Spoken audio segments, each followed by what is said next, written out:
ain't seen my best. Checkmate, in a game of chess. Globalists see me as a threat. Free thinking, got the world at my neck, huh? Am I paranoid? Picture Malcolm X in a room full of pigs trying not to bust a sweat. Ayy, Neil Tyson need to loosen up his vest. They probably write that man one hell of a check. Ayy, I'm over here on this side of town. Come on over here, try to clown. Ayy, I never pipe down. If they weren't coming for me, then they definitely coming for me now. I can't even keep my phone charged up. All the shit I'm talking, I should get my own barred up. Rappers, get off of my dick and get your own bars up. Vladimir and Liz's breath got the clone skirt, cuz whoop. Use your common sense. Why is NASA part Department of Defense? They divided up the seas into 33 degrees, feeding kids masonry. Bruh, be careful what you read. Flatline. There's no superior bloodline. There's some sort of harness that's travelling. The wires are travelling up her back. And then check this part. Something's pulling on her back and it's making her slide forwards. Keep my shooters in the game like I hate to disappoint. I see only good things on the horizon. That's probably why the horizon is always rising. Indoctrinated in a cult called science, and graduated to a club full of liars. Heliocentrism, you were the sixth victim. Fuck you and your team, you can sit on the bench with them, they nervous. But before you try to curve it, do your research on David Irving. Stalin was way worse than Hitler. That's why the POTUS gotta wear a kipper. I'm a man first for an artist. Get a lawyer, look up Dr. Richard Sauter. Bounce, flatline. You fooled us for the last time. Flatline. It's no superior bloodline. So you want to find the farthest point from that center. And it turns out sea level at the equator is farther away from the center of the Earth than sea level near the poles. It has nothing to do with global warming and melting of the ice caps. Why is that? Because Earth, we know it spins once a day. Yes, thank you. 3 people know how long a day lasts here. Good for row number 2. They're off to a great start. So you spin, when you spin pizza dough, it kind of flattens out. Yeah. Gets wider in the middle. And so Earth, throughout its life, even when it formed, it was spinning. And it got a little wider at the equator than it does at the poles. So it's not actually a sphere, it's oblate. And officially it's an oblate spheroid. That's what we call it. But not only that, it's slightly wider below the equator than above the equator. A little chubbier. Yeah. Chubby's a good way. It's like pear-shaped. Yeah. So it turns out the pear-shapedness is bigger than the height of Mount Everest above sea level. Bounce, flatline. You fooled us for the last time. Flatline. It's no superior bloodline.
since grown out of that, and I enjoy reading now. And I played a lot of sports. And all of that happened in a little town called York, Maine, across the United States from where we're talking to you right now. Across the United States from where we're talking to you right now. Across the United States from where we're talking to destinations beyond Earth orbit. Right now, we only can fly in Earth orbit. That's the farthest that we can go. Right now, we only can fly in Earth orbit. That's the farthest that we can go. And this new system that we're building is going to allow us to go beyond and hopefully take humans into the solar system to explore. So the moon, Mars, asteroids, there's a lot of destinations that we could go to, and we're building these building block components in order to allow us to do that eventually. The moon, Mars, the moon. Kinds of technologies that we're testing out on space station are definitely helping us with our goals of going beyond low Earth orbit. A set of crewed flights will test and prove the systems required for Reporting back to Earth the things that they are finding there. Then the question is, why go through all this trouble as far as faking the space station itself? Why go through the trouble of faking these people in space who are supposed to be the astronauts who are in space and have their arms disappear from the screen just like that? Station, this is Houston ACR. That concludes the event. Thank you, Fox News.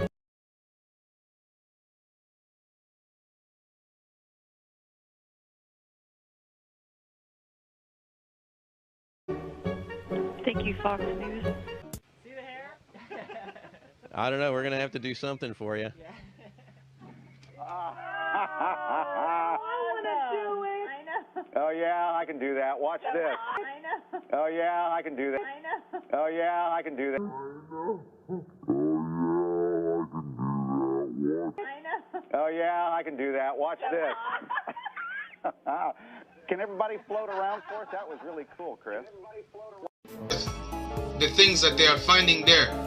Then the question is, why go through all this trouble as far as faking the space station itself? Why go through the trouble of faking these people in space who are supposed to be the astronauts who are in space and have their arms disappear from the screen just like that? He uses wires, and sometimes he'll catch them like this here. The guy pulled on his wire.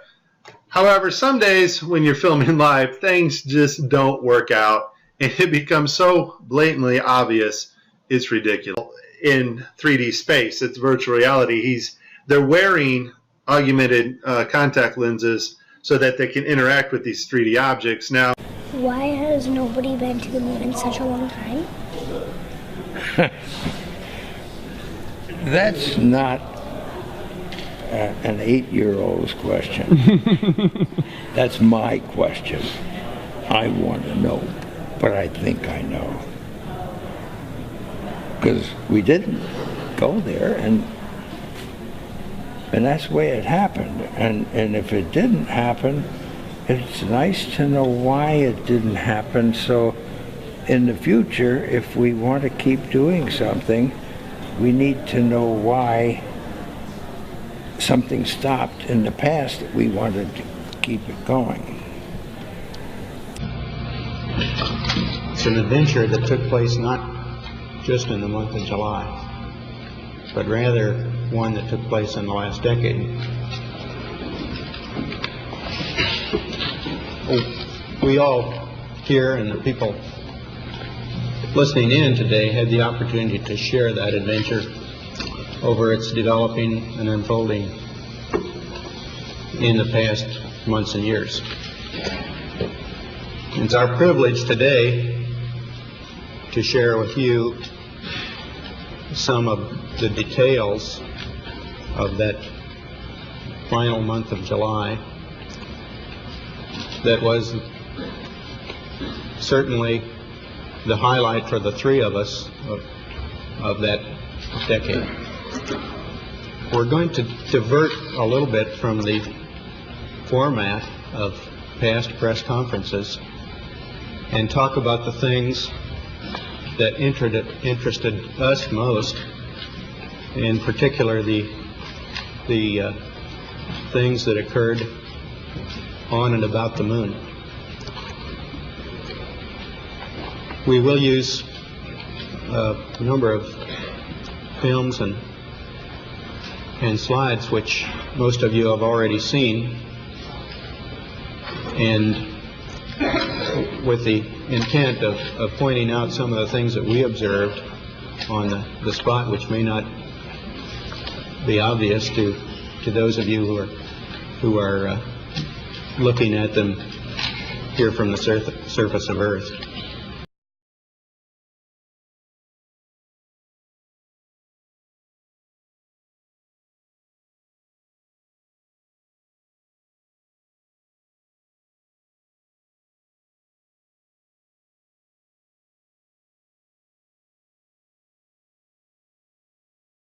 I'd go to the moon in a nanosecond. The problem is we don't have the technology to do that anymore. We used to, but we destroyed that technology, and it's a painful process to build it back again. Say what?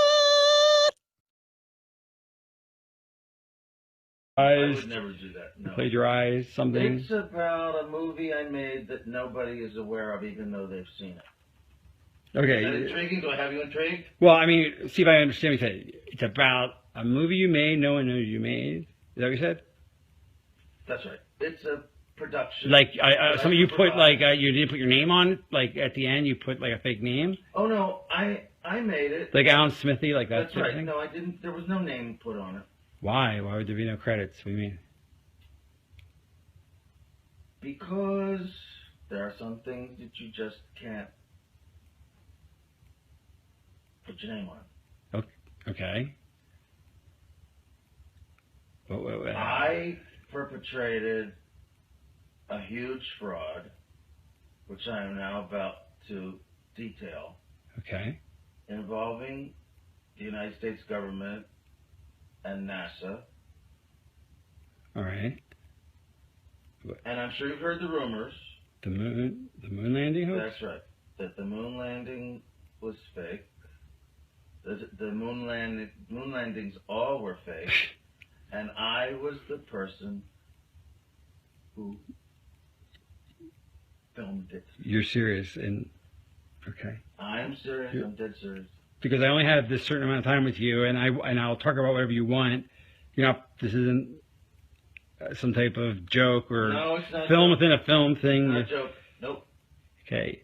The conspiracy theorists were right on this occasion. Why? I don't know about Paul McCartney's death, but this they were right about. Okay. Why in God's name would I don't know what to ask you first. Why the hell, if you're telling the truth, why would you do it? Why are you telling me? I mean, what the? Don't you think it's important for people to know the truth? Yeah, yes, certainly. They had a massive fraud, an unparalleled fraud perpetrated against them. They should know. Okay. I mean, they're already suspicious of the government. They may as well have their suspicions confirmed. Okay. And justified. And this, why now? I mean, we're almost at the 30-year anniversary. What took so long? Why, if this is true, why? I won't go into that. It has to do with personal. Okay. Evolution and influences. And, well, I'll go into that. Is that why you look a little haggard right now? Because you look a little worn. No offense. Like. Well, also, yeah, because I haven't been taking care of myself too well. I've been drinking a lot, but. Is that because of the stress of this? Of course, stress, guilt, just conflict of all kinds. Wow, I mean, so you feel bad about this, clearly. I mean, this is not... I do feel bad about it. I also feel proud of it. It's a terrible conflict. Because you've pulled off one of the greatest hoaxes ever because of your... And because I made a film, if you want to call it a film, which I consider to be my masterpiece. And you can't take credit or even talk about it as a Hereby, you are now. I'm hereby taking credit. Right, but you can't actually go out. You're doing when people see this, no you'll be dead. Until 10 years. Right, or 15 15, yeah. After my death. So you can't talk to Roger Ebert about it. You know, does that frustrate you? I have to pay the consequences for the decision that I made many years ago to go along with this. Like a deal with the devil. It's Faustian, to be sure. Because, and is that why you got such power in Hollywood? I mean, that would explain that. Why I have the freedom I have, that was part of it, yes. So they said, do this moon thing and we'll give you... When I made Spartacus, I didn't have this kind of freedom. Right. But I have it now. Through your career and your writing and your acting, you've inspired so many people to enter the sciences. How do you balance science with science fiction? They're both the same. The mystery of science fiction is what I'm talking about. Science and science fiction are essentially the same. Thank you very much. How do you prove a black hole? How do you know those gravitational waves proved the collision of two black holes? Somehow, eventually, they are able to observe phenomena. No, they can't observe. It's too far away. It's too theoretical. How do we know what they're saying is true? You know what it really is? It's all science fiction. Eventually, they are able to observe phenomena. No, they can't observe.